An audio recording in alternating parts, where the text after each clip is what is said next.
마가복음 4장 35절부터 끝절까지 보겠습니다.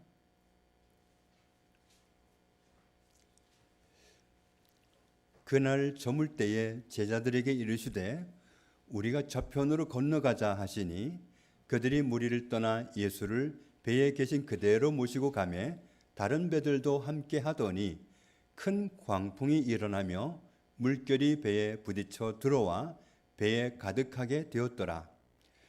예수께서는 고물에서 베개를 베고 주무시더니 제자들이 깨우며 이르되 선생님이여 우리가 죽게 된 것을 돌보지 아니하시나이까 하니 예수께서 깨어 바람을 꾸짖으시며 바다더러 이르시되 잠잠하라 고요하라 하시니 바람이 그치고 아주 잔잔하여 지더라. 이에 제자들에게 이르시되 어찌하여 이렇게 무서워하느냐 너희가 어찌 믿음이 없느냐 하시니 그들이 심히 두려워하여 서로 말하되 그가 누구이기에 바람과 바다도 순종하는가 하였더라. 아멘. 마가복음이 기록된 시대의 상황은 AD 64년에 로마 시내에 일어난 대화재로 모든 것을 잃어버린 로마 시민들이 화가 나서 네로 황제를 방화범으로 지목하고 죽이려고 하니까 네로는 그 화살을 그리스도인들이 사실은 방화를 했다고 하면서 그리스도인들을 전멸시키라는 그런 명령을 내리고 말았습니다. 그래서 박해가 그리스도인들에게 닥쳤는데 그 박해는 도무지 끝날 줄을 모르는, 그래서 너무도 많은 그리스도인들이 순교를 했고 박해는 끝이 안 보이고, 그리고 그때까지 살아남아 있는 그리스도인들은 심각하게 고민이 됐습니다. 이런 상황에서 우리도 나도 믿음을 지키고 죽어야 되는가? 이렇게 목숨을 잃어도 되는 건가? 왜 그리스도께서는 이 고난에 개입을 안 하시는가? 박해 앞에서 예수님을 그리스도로 믿는 믿음을 끝까지 고집하는 게 맞나? 아니면 내 목숨을 내가 스스로 지키기 위해서 그리스도를 부인해야 되나?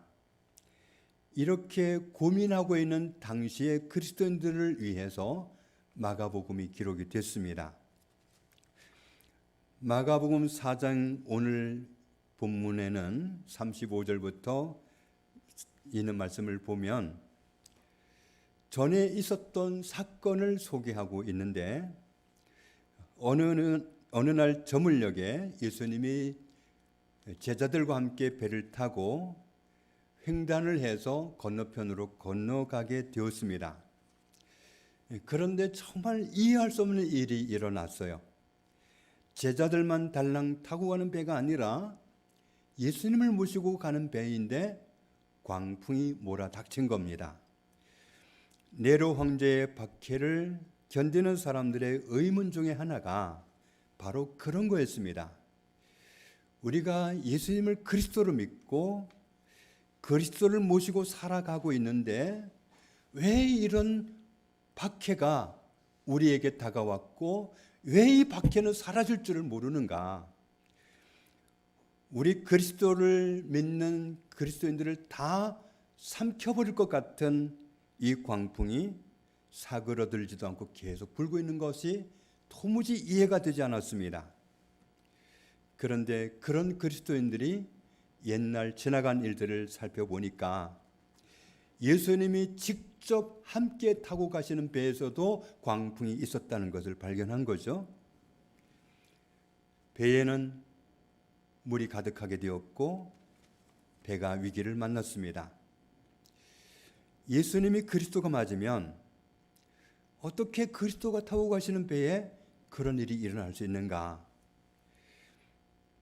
네로의 끈질긴 박해를 견뎌내면서 예수님이 진짜 그리스도가 맞나?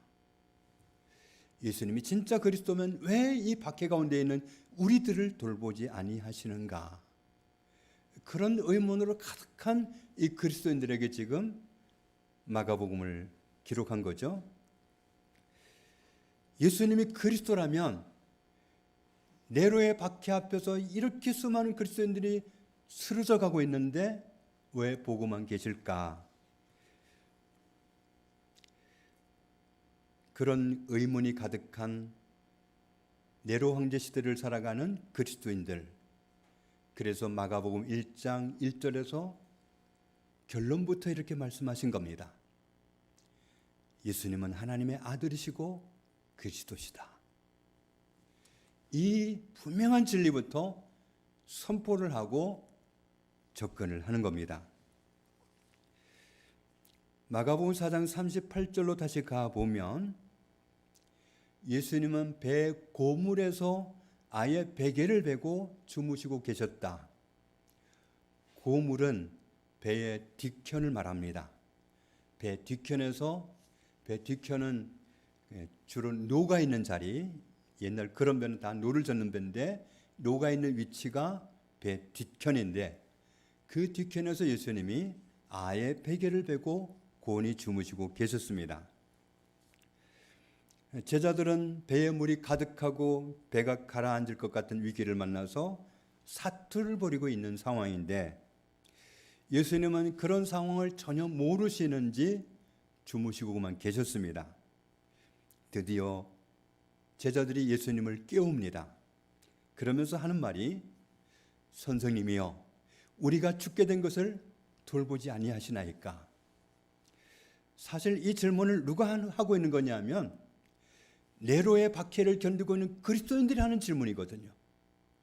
맞아. 우리가 죽게 된 것을 왜 안 돌보십니까? 그런 의문이 얼마나 가득한데 이 사람들도 질문을 했네. 그러니 얼마나 기대가 되겠어요? 네로 황제의 박해로 이미 수많은 그리스도인들이 목숨을 잃었고 어쩌면 모든 그리스도인들이 다 생명을 잃고 그리스도인들은 땅에서 다 전멸할 것 같은 그런 상황인데 우리가 지금 다 죽게 생겼는데 왜 안 돌보십니까? 이런 질문이 마음에 가득 쌓여있는 이 네로 황제 시대의 사람들을 향해서 지금 전날 있었던 일을 소개하면서 그들이 가야 할 방향을 제시하고 있는 겁니다. 그런데 예수님은 잠을 깨시더니 풍랑과 맞서서 싸워서 살아남으려고 몸부림을 하시는 게 아니라 바람을 꾸짖고 바다를 향해서 말씀을 하십니다. 그 다음 절에 나와 있죠. 잠잠하라, 고요하라. 예수님이 이 말씀을 하시기가 무섭게 바람이 그쳤고 바다는 잔잔해졌습니다. 순식간에 상황이 바뀌니까 방금 전에 있었던 그 아수라장 같은 상황은 없었던 일처럼 되고 말았습니다. 우리는 오늘 본문 36절, 37절을 보면서 중요한 사실 한 가지를 발견할 수 있습니다. 예수님을 모시고 예수님과 함께 살아가는 우리에게도 얼마든지 우리를 뒤집어 엎을 것 같은, 우리 인생을 정말 곤두박질치게 할 것 같은 그런 광풍이 올 수 있다는 겁니다. 때로는 그 광풍이 너무나도 강렬해서 생명의 위협을 당하게 되기도 하고 이런 고통을 겪고 사느니 차라리 나를 주님이 데려가시면 안 되나? 이렇게 솔직하게 마음에 그런 질문이 들 때가 있을 수 있습니다. 그리고 그 광풍 한가운데서 여쭙고 싶죠. 주님, 왜 안 도와주십니까? 도대체 이 광풍을 언제쯤 멈추어 주시려는 겁니까? 39절을 보면서 우리는 그리스도가 어떤 분인지 알 수 있습니다. 우리 삶 속에 우리 삶을 송두리째 말아먹을 것 같은 그 광풍을 말씀 한마디로 잠재우시는 분,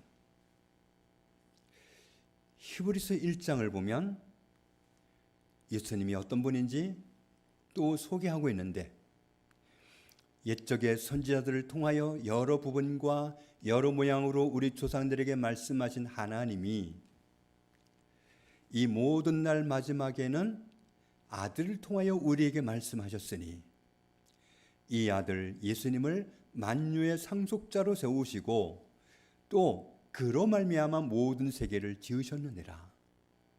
예수님은 모든 것을 지으신 분이, 이는 예수님은 하나님의 영광의 광채시요 그 본체의 형상이시라. 그의 능력의 말씀으로 만물을 붙드시며 죄를 정결하게 하는 일을 하셨고, 높은 곳에 계신 지극히 크신 이의 우편에 앉으셨느니라. 요한복음 1장에도 그리스도가 태초에 하나님과 함께 계셨고 만물이 그리스도로 말미암아 지은 바 되었으니 지은 것이 하나도 그리스도가 없이는 된 것이 없느니라. 예수 그리스도는 하나님입니다. 애초에 광풍이 불어오지 않도록 막으실 수도 있는 분이십니다. 그리고 생명을 무수히 앗아가는 그 위력 있는 광풍을 말씀 한마디로 없었던 일처럼 만드시는 분이 주님이십니다. 그렇다면 왜 애초에 그 광풍이 불어오는 것을 막아주시지 않았을까요? 왜 미치광이 같은 네로의 무시무시하고 끔찍한 박해를 중단시키지 않고 계실까요? 마가복음 4장을 다시 보면 이에 제자들에게 이르시되 어찌하여 이렇게 무서워하느냐? 너희가 어찌 믿음이 없느냐? 너희가 어찌 믿음이 없느냐? 예수님은 광풍 앞에서 살아가는 제자들에게, 그리스도인들에게서 믿음을 보기 원하셨습니다. 믿음을 말씀하는 성경들이 있습니다. 로마서도 믿음을 말씀하는데, 로마서가 말씀하는 믿음은 예수님을 그리스도로 믿는 믿음이,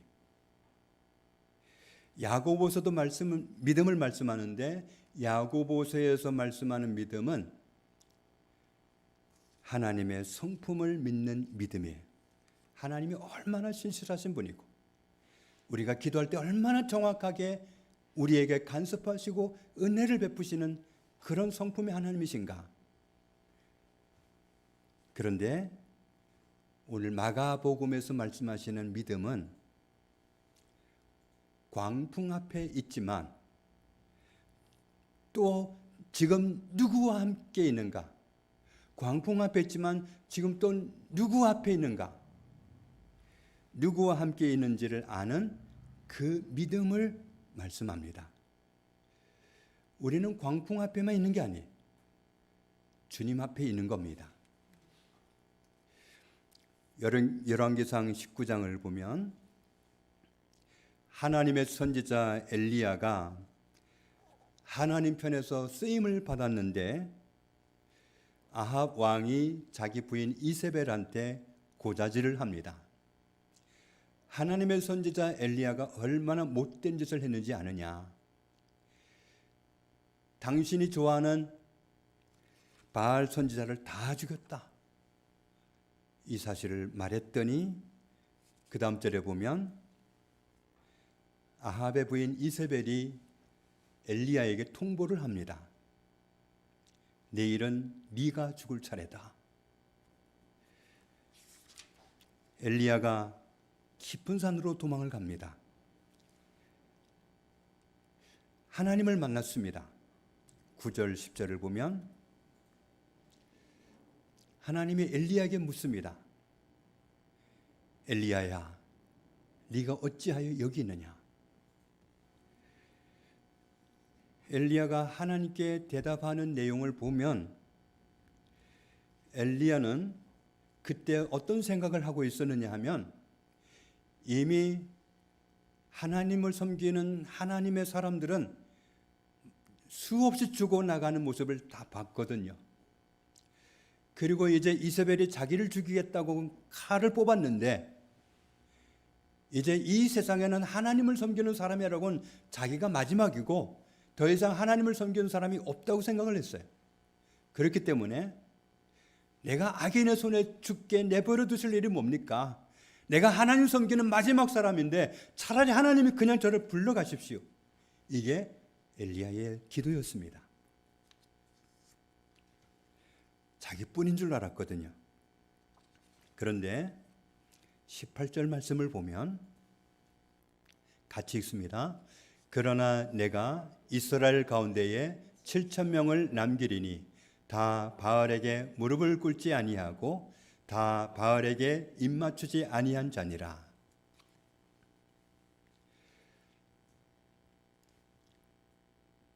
엘리야 한 사람만 남아있는 게 아니었습니다. 하나님이 인정하시는 정말 순결한 믿음을 지닌 사람 7,000명이 남아있었습니다. 네로의 박해 시대를 살던 그리스도인들도 비슷한 생각을 했어요.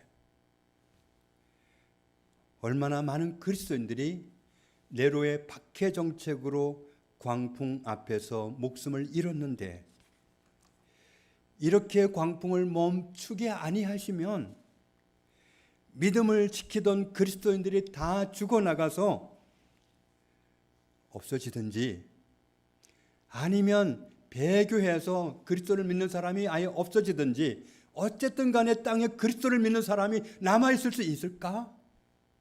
이렇게 광풍이 모질게 몰아치는데 그리스도인들이 살아남을 수 있을까?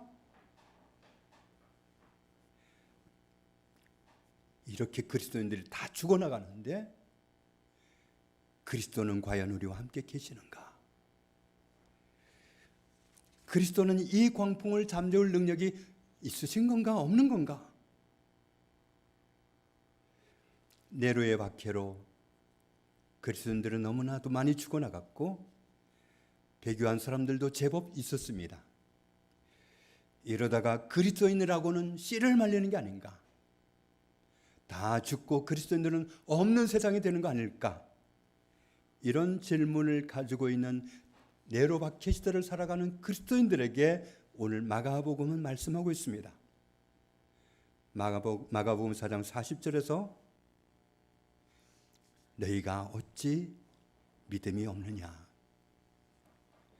너희가 지금 광풍 앞에 있기도 하지만 모든 그리스도인을 씨를 말릴 것 같이 조여오는 그 무서운 박해가 그렇게 요란하게 광풍이 몰아치고 있기도 하지만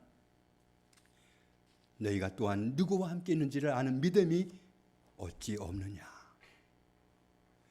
지금 너희는 누구와 함께 있느냐? 광풍만 있는 게 아니라 주님도 함께 계시는데 왜 너희는 지금 상황에 함께 계시는 주님을 아는 믿음은 없느냐? 네로의 박해로 너무나도 많은 그리스도인들이 죽어나가고 있고 모든 그리스도인들이 다 생명의 위협을 당하고 있는 이런 상황에 있는 너에게 그리스도도 함께 계시다는 사실을 아는 믿음이 왜 너에게는 없니? 이런 질문을 하고 계신 겁니다. 우리 역시 그리스도를 모시고 살아가지만 우리 인생에 감당할 수 없는 광풍이 몰아칠 때가 있습니다. 도대체 내가 이 고통 가운데 있는 것을 주님이 아시는가 싶을 수가 있어요. 주님은 왜 이 모진 광풍을 잠재워 주지 아니하실까? 내가 그렇게 많이 말씀드리고 부탁했는데 궁금할 때가 있어요. 그런데 마가복음 4장에서 주님은 광풍 앞에 있는 내가 또한 누구 앞에 있는지를 아는 믿음을 요구하고 계십니다. 말하자면 내가 지금 감당할 수 없는 광풍 앞에 있기도 하지만 모든 사람의 인생을 주관하시는 그리스도가 나와 함께 계시고 나는 지금 그리스도 앞에 있다고 하는 믿음. 그리스도가 나를 모르시지 않고 내가 고난당하고 있고 어려운 가운데 있는 이 가운데 그리스도도 함께 계시다는 이 믿음, 이 믿음을 기대하셨습니다. 네로의 박해로 그리스도인들이 전멸하지 않았습니다. 로마 사람들이 한동안은 모든 것을 앗아갔던 화재의 원인으로 그리스도인들이 지목받았기 때문에 그리스도인들을 아무 죄책감 없이 죽였어요. 그런데 그렇게 무수히 죽여나가다가 어느 날 마음속에 서서히 의문이 일어났어요. 자기들도 알거든요.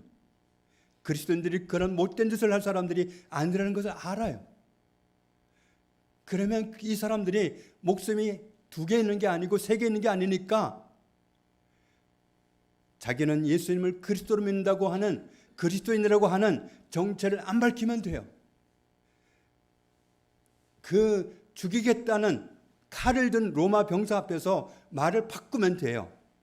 그런데 왜 그리스도인들은 자기가 그리스도인이라고 말하면서 그 말하면 죽일 거 뻔히 알면서 왜 거기서 그 믿음을 여전히 고백하고 그렇게 끝없이 죽어나갈까? 도대체 그리스도가 누구길래 그러지?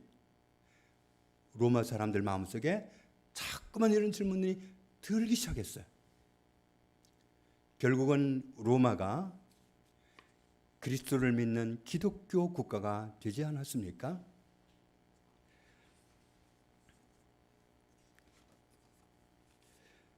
과거의 조선이라는 나라는 지금의 IS보다 더 무서운 나라였습니다.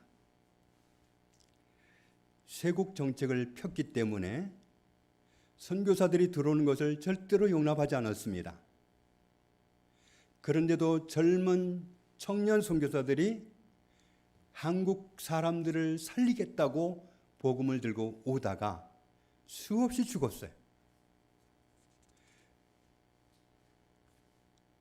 외국 젊은 선교사들이 한국 땅에 발을 붙이면 다 참수를 당했습니다. 그런데도 그 줄을 서서 오듯이 계속 끊이지 않고 와서 목을 들이대고 죽어나갔어요.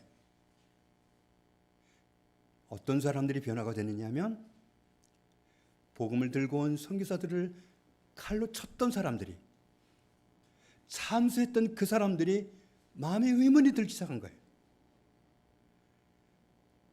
이 땅에 오면 죽임당하는 걸 알면서 왜 왔을까?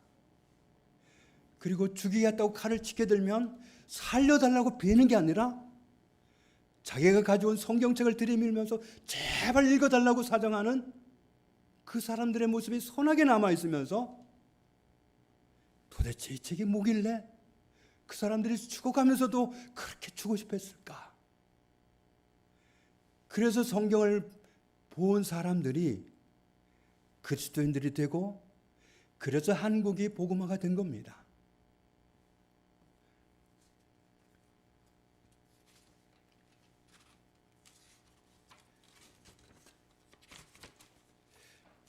우리도 때로 광풍을 만납니다.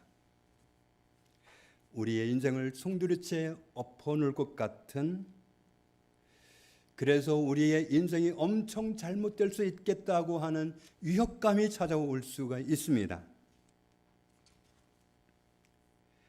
광풍이 도대체 멈추지를 않으니까 그리스도를 믿는 우리의 믿음이 때로는 흔들리기도 합니다.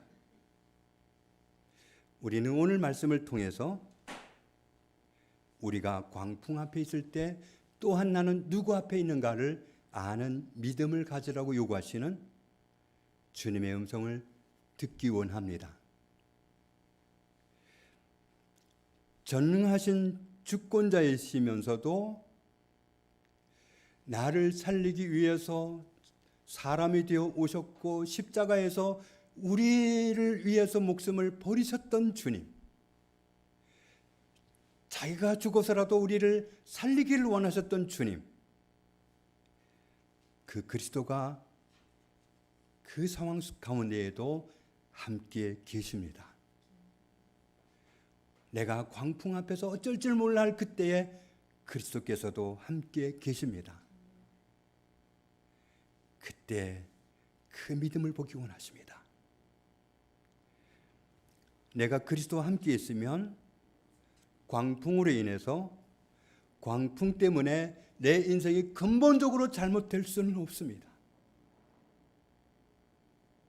그분이 손해보실 분이 아닙니다.